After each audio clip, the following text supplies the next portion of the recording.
Ini buku ke-6 ya, jadi buku ke-6, buku pertama saya justru sangat menarik karena orang yang pertama kasih endorser buku pertama saya itu Pak Martin. Widih. Dari nggak kenal sampai sekarang kenal ini. Oke. Kenal banget. Jadi mulai dari buku pertama itu sebenarnya berawal dari mimpi remaja saya. Sebenarnya bukan remaja banget, tapi 23 tahun waktu itu. Waktu masih kuliah, saya menentukan 3 buah impian. Impian pertama itu mau kerja di satu company. Impian kedua, kepingin belajar di Jepang sebenarnya. Dan yang ketiga adalah kepingin menulis buku. Dan kapan saya mulai terpanggil untuk Indonesia, khususnya anak-anak muda, justru adalah rangkaian-rangkaian mimpi yang sebelumnya itu saling berkaitan. Jadi pada waktu saya masuk ke perusahaan Astra, saya nyaris ke Jepang saat itu. Ternyata ada jalan Tuhan yang berbeda. Jadi saya harus menunggu 10 tahun, di mana setelah saya menjadi seorang SR, saya punya kesempatan untuk belajar di Jepang. Dan di tahun 2007, tanpa saya sadarin, ada seorang profesor yaitu Furusawa, yang akhirnya membuka mata hati saya, yang dia bicara pertama kali yang saya dengar tentang bonus demografi. Sebelum pemerintah kita bicara tentang bonus demografi. Pulang dari sana, hati saya berkecamuk tanpa tahu apa yang saya lakukan. Tapi pada waktu menjelang usia saya 40, saya menuntaskan impian terakhir yang belum pernah saya bayar lunas. Impian terakhir ini yaitu menulis buku.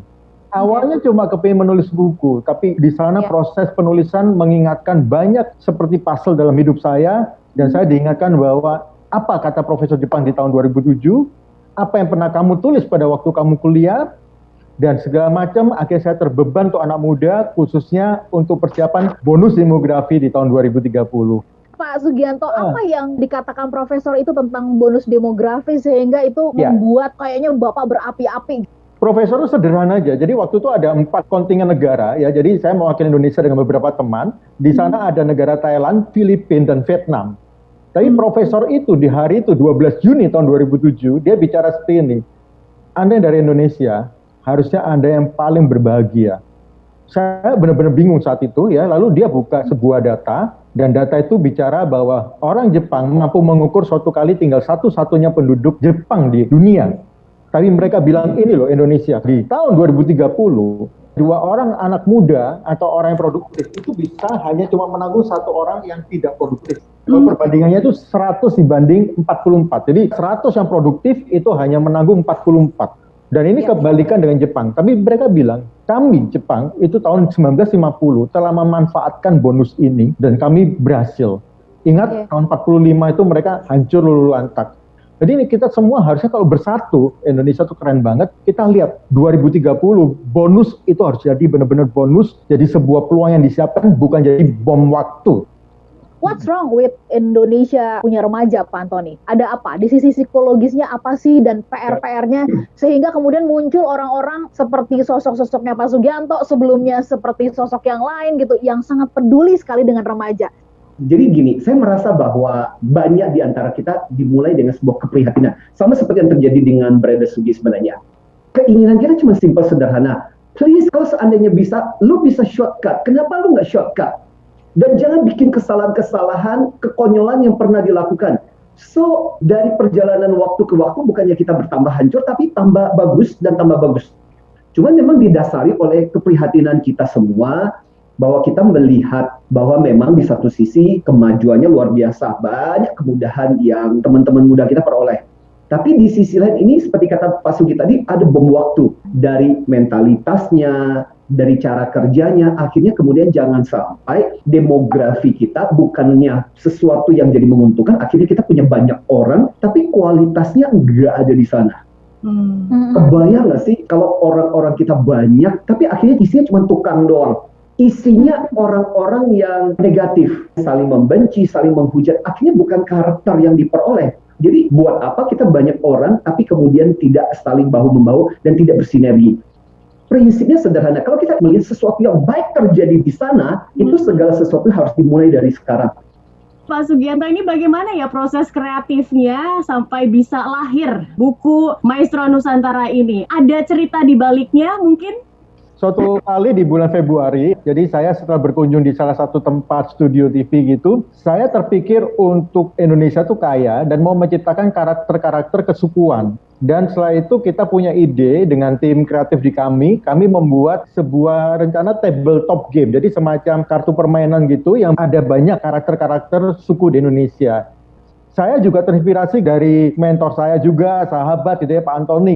Pak Antoni itu suka bicara tentang psikologi itu dari berbagai macam hal. Saya ingat salah satu buku yang menarik itu bicara tentang monster emosi. Saya langsung gini kepikir ya, ini kalau karakter unggul doang Indonesia mau dilawankan apa yang kira-kira seru. Akhirnya kita pakai di dalam buku penulisan ini metafora, Indonesia tuh punya banyak demit-demit.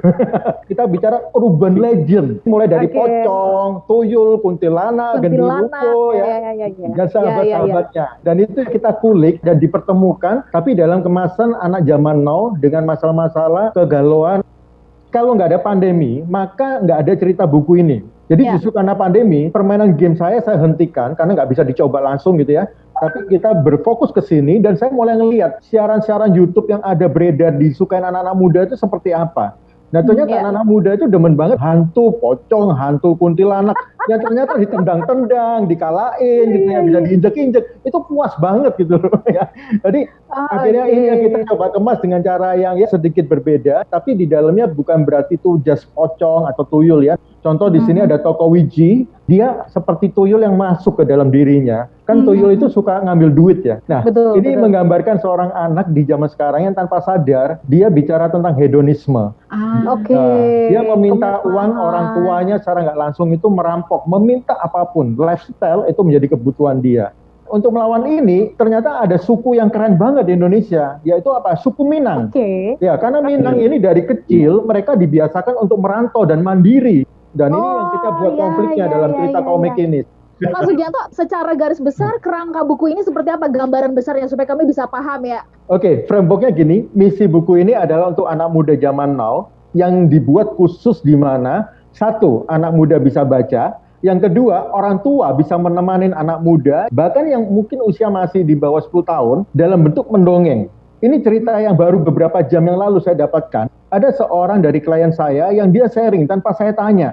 Dia bilang seperti ini, anak saya sekarang itu sebelum tidur, dia minta dibacakan dongeng. Saya bilang, oke, dongeng apa Pak? Ya dongeng dari buku Maestro Nusantara, dia bilang. Lalu yang dongengin siapa? Saya tanya, ibunya, yang dongengin saya, bapaknya. Sampai sekarang dia masuk ke chapter 8 katanya. Jadi bagi saya itu amazing. Dimana kita bisa mengkawinkan kembali orang tua zaman sekarang dengan anak itu bersatu lewat suatu pembangunan karakter. Nah itu chapter 8 bercerita tentang apa? Kalau 8 itu genderuwo, digambarkan dalam bentuk seorang pemuda yang gagah. Pemuda ini keren banget, jadi idola banyak orang, tapi ternyata dia menghipnotis dengan buayan-buayan kata-katanya. Sengaja cakep tapi suka PHP orang. Karena dia ini pria yang ganteng segala macam. Yang lawan dia harus satu, yaitu apa? Wanita yang luar biasa. Ada kesulitan nggak sih tantangan dalam pembuatan buku ini? Apa Sugianto harus berkeliling Indonesia, nanyain ke suku-suku aslinya kah? Atau tanya ke penduduk setempat atau gimana? Saya beruntung karena saya ketemu dengan banyak orang anak-anak muda yang mereka juga bukan hanya bicara tentang hoax, tapi kita benar-benar mau riset, beberapa sumber kita amatin. Jadi memang kita pakai itu dan beberapa yang saya kenal dari wilayahnya kita ngobrol. Jadi misalnya contoh, di sini ada barong gitu ya. Nah barong itu nggak boleh dianggap itu sebagai sesuatu yang negatif. Justru itu sebagai sebuah kekuatan di culture. Dan saya udah sempat sharing juga ke Pak Antoni ya, bahwa memang buku ini dikemas tidak dengan lakon itu ketemu musuhnya di wilayah yang sama. Jadi contoh gini, Leak itu Bali. Tapi Bali ketemunya itu malah dengan Buto Hijau. Yang Buto Hijaunya lagi jalan-jalan ke Bali gitu loh. Awalnya saya berpikir bahwa buku ini akan menakutkan. Karena kan ngangkat tokoh-tokoh seperti itu. Ada hantu bangku kosong lah. Tadinya saya khawatir, ini anakku baca, nanti horor lagi. Kalau nggak bisa tidur kan gua yang susah. Tapi setelah saya sendiri baca, saya pikir itu dikemasnya menarik. Jadi itu cuma sekedar metafora yang simpel, sederhana, nggak bahas tentang hantunya, tapi lebih kepada bahwa itulah sifat-sifat buruk yang kita harus waspadai. This is very interesting dan saya melihat bagaimana risetnya itu dalam banget. Keren banget. Jadi gini, masalah emosi itu ada di chapter 5 pada waktu kita bicara tentang siluman harimau. Bicara lack of confidence, kita mengangkat tokoh jerangkong di chapter 11, nanti bisa dipelajari di sana. Dan bicara tentang agak kemalasan, itu justru chapter terakhir ya. Wallace diwakilin oleh sosok mayat hidup, tapi yang menarik di sana, jadi ada tokoh Betawi yang begitu tangkas nanti di sana ya. Lalu ada bicara tentang kudet, jadi kita harus cepat update. Itu ada di bab 2, nanti dengan Bugis yang akan mengatasin di sana. Bab 3 bicara tentang kecemasan. Nanti bagaimana seorang dari tokoh Dayak itu akan memberikan ketenangan dan solusi di sana. Jadi kalau dilihat ini menarik karena teman-teman inilah sebuah realita, termasuk saya secara pribadi. Kalau saya ditanya, apa sih jalan cerita hidup saya? Maka saya akan bilang bahwa satu cerita di sini itu secara nggak langsung ada sedikit mirip dengan kejadian saya. Mulai usia 8 tahun sampai saya 17 tahun, sebenarnya hidup saya itu seperti tokoh di bab 11, yaitu jerangkong. Seseorang yang nggak punya confidence, seseorang yang sangat khawatir, bahkan menatap mata orang aja saya nggak berani. Dan meskipun prestasi pada waktu itu sekolah saya ranking 1, juara kelas, bahkan pernah jadi juara 1 angkatan, tapi itu nggak membuat saya happy. Sampai suatu kali kuncinya adalah enemy terbesar Pak Martin bilang tuh ada di dalam diri kita. Jadi kalau kita nggak sadar, maka kita piara terus dan dia ada terus. Di umur 17 tahun saya beruntung bertemu dengan Tuhan Sang Maha Sutradara secara langsung dan Tuhan bicara gini, apakah ini dirimu yang sesungguhnya? Tuhan menegur itu. Dan mulai itu saya berjanji bahwa saya kepingin untuk membuat hidup saya berubah. Kalau kita kembali kepada teori psikoanalisa lama, ya masih ada hubungannya dengan Sigmund Freud, masih ada hubungannya dengan Carl Gustav Jung sebenarnya. Jung adalah orang yang berkata bahwa dalam setiap orang kita itu punya yang namanya shadow. Shadow itu adalah sisi negatif dalam diri kita. Itulah yang menjadi pergumulan kita. Karena musuh terbesar adalah diri kita, bagian shadow kita. Kita mau sukses, kita mau berhasil, tapi ada sisi kita yang mengatakan, masa sih nggak mungkin, ngaca dong.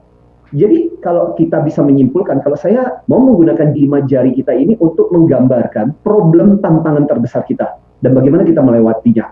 1 itu jempol. Jempol itu melambangkan confidence. Problem terbesar adalah orang-orang yang selalu mengatakan aku nggak bisa, aku nggak mampu. Seperti kata testimonial yang keren dari Brother Sugi bahwa ternyata bisa mencapai dan menulis buku seperti ini. Orang berpikir lo pasti keren, tapi orang nggak tahu lihat perjalanannya. Maka pertanyaan adalah bagaimana kita belajar untuk yakin dengan diri kita sendiri. Percaya bahwa kita punya kemampuan. Yang kedua, jari telunjuk itu menggambarkan problem yang kedua. Problem yang kedua adalah arah, goal. Banyak orang yang dikasih Tuhan kemampuan yang luar biasa. Remaja-remaja, anak muda yang luar biasa. But they don't know where to go. Harus dibawa kemana. Akhirnya cuman benar-benar seperti layang-layang yang putus. Nggak tahu mau kemana. Nah yang ketiga adalah is about emotion. Emosinya nggak terkendali, meledak-ledak. Ini juga tantangan. Bagaimana belajar untuk kontrol, bagaimana juga untuk mengelola diri kita. Yang keempat, jari manis kita ini bicara mengenai problem hubungan, relasi. Teman, orang tua, saudara. Nah ini jadi problem. Bagaimana kita berdamai dengan hal itu. Dan yang terakhir, itu jari kelingking. Ini jari yang biasanya untuk korek kuping. Artinya apa? Listen, belajar untuk dengerin. Kadang-kadang banyak remaja yang sok tahu. Itu mah gue udah tahu. Gue gak perlu dibilangin lagi. Padahal, please, listen. Kadang-kadang ada sesuatu yang berguna loh di balik advice-nya. Ada sesuatu yang bermanfaat di balik apa yang kita bisa dengarkan dari orang lain. Oke. Yes. Pak Sugianto, kalau ada yang ingin tahu ini dapatnya di mana? Di toko mana? Harganya berapa? Mungkin dikasih gambarannya. Kalau sementara lewat pre-order dulu, Mbak. Jadi bisa kontak ke nomor 0857 1411 6888. Jadi 0857 1411 6888.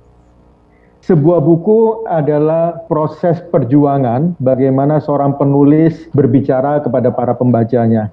Buku Maestro Nusantara disusun dengan sebuah keoptimisan bahwa kita, anak muda Indonesia, pasti mampu siap diri dengan benar pada saat bonus demografi 2030 itu tiba. Mulai saat sekarang, siapapun kita, dari berbagai suku dan bangsa, ingat Indonesia besar karena perbedaannya. Unity in diversity. Always bring hope.